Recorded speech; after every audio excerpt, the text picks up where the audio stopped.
warahmatullahi wabarakatuh. Salam kenal rekan-rekan guru ramah semua anak. Perkenalkan, nama saya Della Anggriani. Saya merupakan salah satu mahasiswa pendidikan guru sekolah dasar di Universitas Sarjana Wiyatata Mahasiswa Yogyakarta.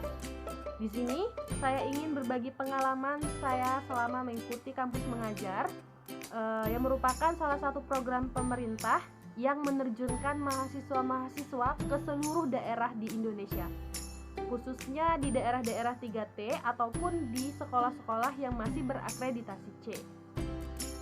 Dalam pelaksanaan program ini, saya berkesempatan diterjunkan di salah satu sekolah dasar yang berada di Bangka Belitung, yakni sekolah swasta yang berakreditasi C. Di sini saya ingin menceritakan bagaimana uniknya sekolah saya, karena di sekolah saya ini menerima semua anak tanpa terkecuali. Nah, saya juga mendapatkan kelas yang sangat luar biasa. Di kelas saya, semua anak memiliki keberagaman dan ciri khas khusus, baik itu dari latar belakang mereka yang berbeda, dari gaya belajar mereka, dari ketertarikan belajar mereka, dari status sosial mereka, dari kemampuan belajar mereka, dan lain-lainnya.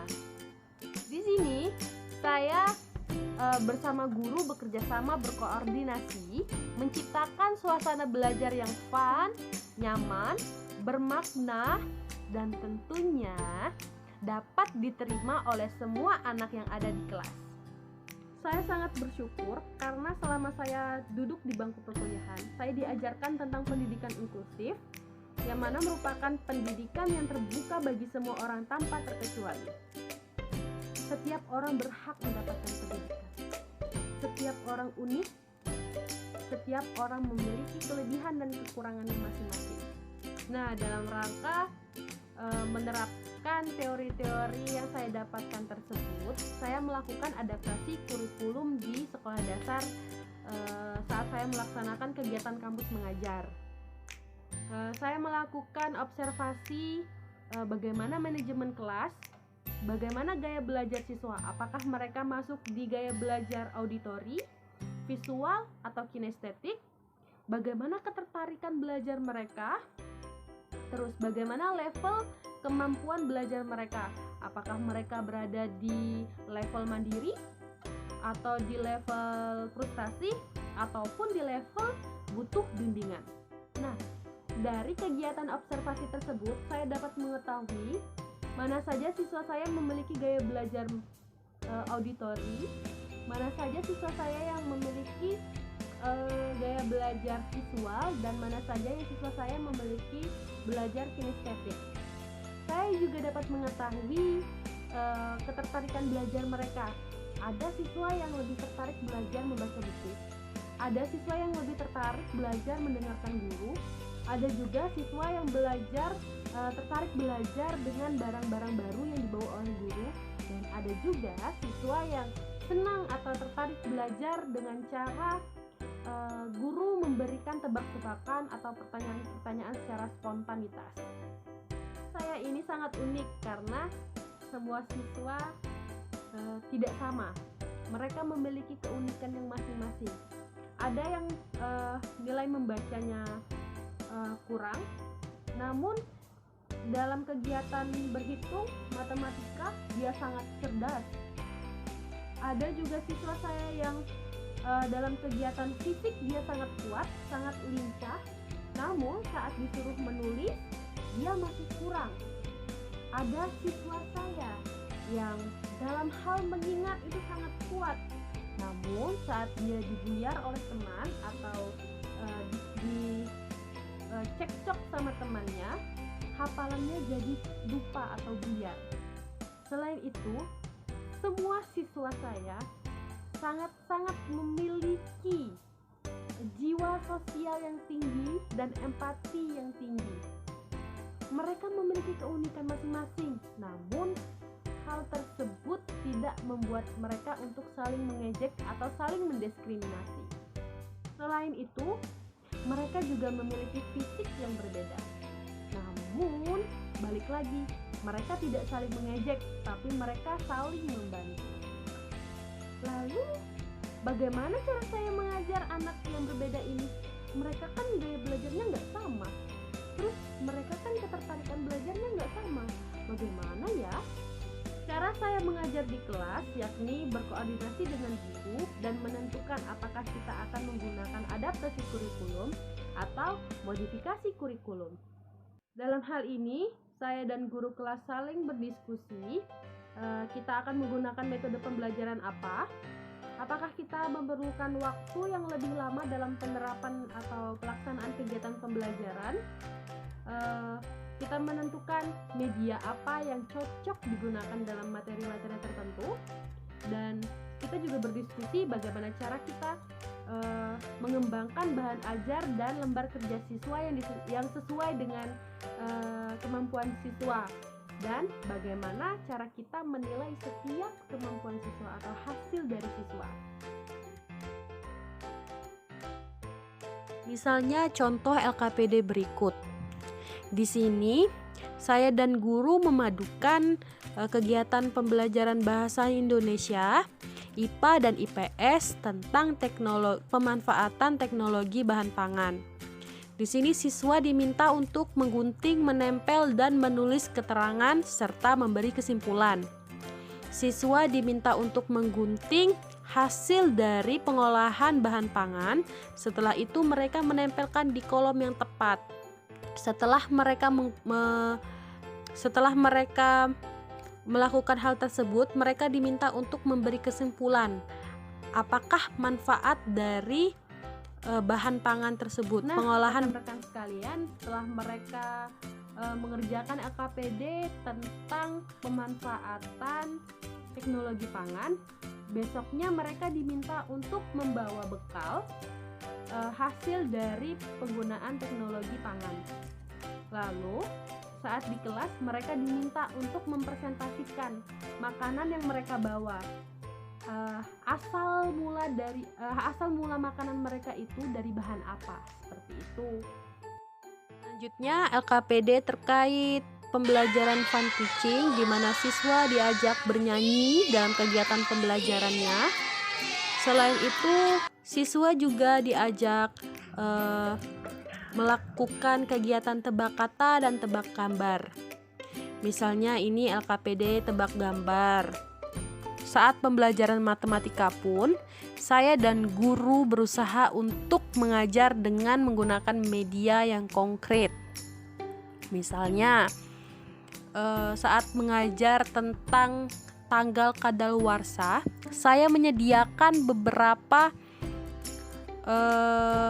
botol minuman dan kaleng sehingga siswa dapat melihat tanggal kadaluarsa dari setiap botol kemasan. Dalam kegiatan belajar matematika tentang bangun datar dan bangun ruang, guru memberikan tugas kepada siswa untuk membuat bangun-bangun tersebut, baik itu persegi panjang, balok, kubus, yang mereka buat bersama orang tua mereka di rumah dan dibawa ke sekolah. Setelah itu, karya-karya mereka ataupun media-media yang sudah mereka buat kita tempelkan di dinding-dinding kelas. Jadi mereka juga setiap hari akan melihat media-media tersebut. Dalam kegiatan literasi, siswa saya juga memiliki kemampuan yang beragam. Ada siswa yang sangat tertarik dalam hal menceritakan sesuatu dalam bentuk tulisan.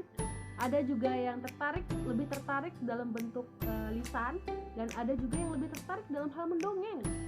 Oleh karena itu, saya melaksanakan program daily activity berupa menulis di buku kecil seperti ini yang saya berikan kepada mereka, menulis bagaimana kegiatan mereka dan perasaan mereka dalam kegiatan sehari-hari, kayak buku diary seperti itu. Setelah itu, saya juga memberikan kepada mereka stiker emoticon. Ini fungsinya mereka tempelkan bagaimana perasaan mereka saat hari mereka menceritakan kegiatan mereka. Misalnya, hari ini aku senang, berarti mereka memilih stiker senang.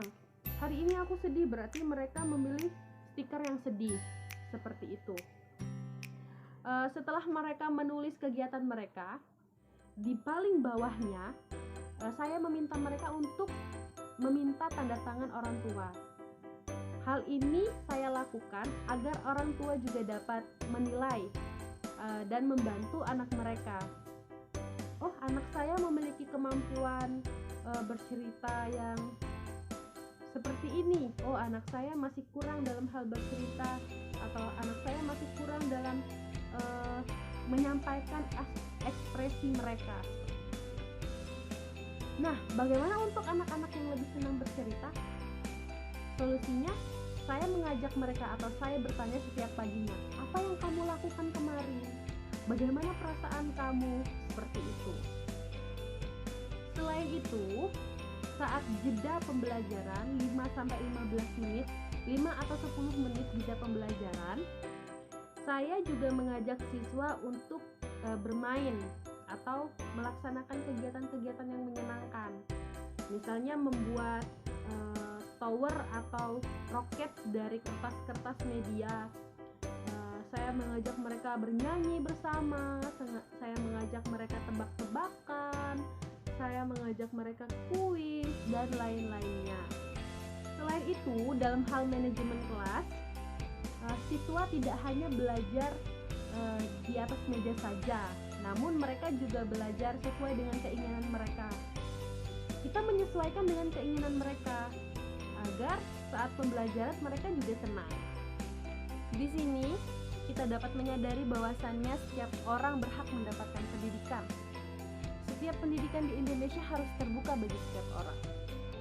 Semua anak dapat belajar, semua orang memiliki ciri khasnya masing-masing, semua orang memiliki kelebihan dan kekurangannya masing-masing. Ada yang pintar dalam hal akademisi, ada yang pintar dalam hal kreativitas, ada yang pintar dalam hal keagamaan, dan lain-lainnya. Guru seharusnya perlu mengembangkan kreativitas, perlu mengembangkan skillnya melalui buku, internet, dan sumber-sumber lainnya.